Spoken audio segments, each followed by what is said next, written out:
بسم اللہ الرحمن الرحیم۔ بزرگان فن سیر نے لکھا ہے کہ ابو بکر صدیق مسلمان ہونے کے بعد اپنے پرانے رفیقوں اور دوستوں میں سے جس سے بھی ملتے اسے ہدایت کا رستہ اختیار کرنے کی ترغیب دیتے، واضح نشانات اور مضبوط دلائل کے ساتھ پیغمبر کی نبوت کی صداقت کو ان کے سامنے پیش کرتے۔ اکابر قریش اور عرب کے سرداروں کی ایک جماعت آپ کی مبارک ہمت کی برکت سے گمراہی کی وادی سے چشمہ ہدایت پر پہنچی۔ صدیق اکبر کی بیٹی اسما بنت ابی بکر ذات النطاقین فرماتی ہیں کہ ہمارے ابا جان جس روز ایمان لائے کر واپس آنے پر ہم سب کو اسلام کی دعوت دی۔ جب تک ہم سب دائرہ اسلام میں داخل نہیں ہو گئے اور رسول اللہ کی تصدیق اور دین توحید کو قبول نہیں کیا، مجلس سے نہیں اٹھے۔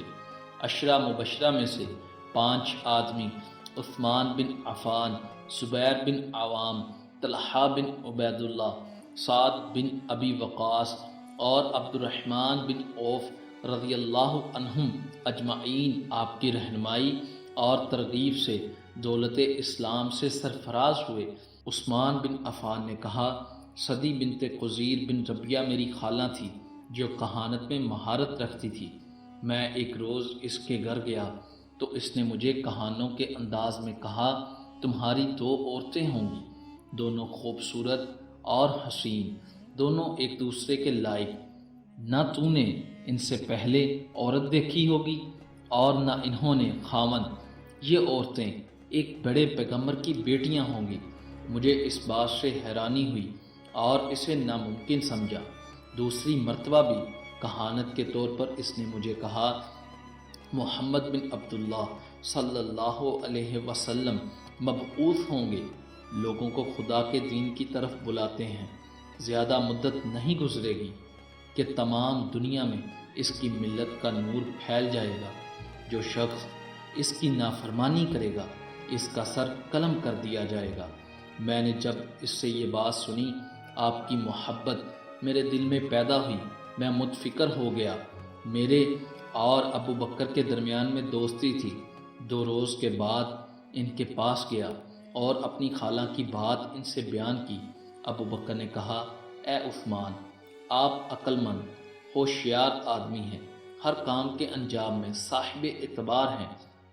آپ سے یہ بات پوشیدہ نہیں ہوگی کہ چند پتھر جو نہ بولتے ہیں نہ سنتے ہیں، نہ کسی کو نفع نہ نقصان پہنچا سکتے ہیں، وہ خدا کیسے بن سکتے ہیں؟ میں نے کہا، آپ نے درست فرمایا۔ آپ نے کہا، آپ کی خالہ نے سچ فرمایا۔ خدا تعالیٰ نے محمد صلی اللہ علیہ وآلہ وسلم کو مخلوق کی ہدایت کے لیے بھیجا ہے۔ غنیمت جان اور دولت ایمان حاصل کرنے میں تاخیر نہ کریں۔ ہم اسی گفتگو میں تھے، پیغمبر ادھر سے گزرے، ساتھ میں علی بن ابی طالب بھی تھے۔ ابو بکر اٹھے اور رسول اللہ سے تنہائی میں بات کی۔ آپ تشریف لائے اور ہمارے نزدیک بیٹھ گئے۔ میری طرف متوجہ ہو کر فرمایا، خدا تعالیٰ تجھے جنت کی مہمانی کے لیے بلاتا ہے، تو بھی اسے قبول کر۔ آپ کی بات نے فوراً میرے دل میں اثر کیا، میں نے کلمہ پڑھ لیا۔ اس کے بعد حضور نبی کریم کی صاحبزادی رقیہ بنت محمد سے شرف عقد حاصل ہوا۔ کئی مرتبہ مجھے اپنی خالہ کی بات یاد آئی۔ ان کے علاوہ ابو بکر صدیق کی کوششوں سے اور رہنمائی سے ابو عبیدہ ابن جراح، عثمان بن مظعون، ارقم بن ابو الارقم اور ابو سلمہ عبداللہ بن عبد الاسد دائرہ اسلام میں داخل ہوئے۔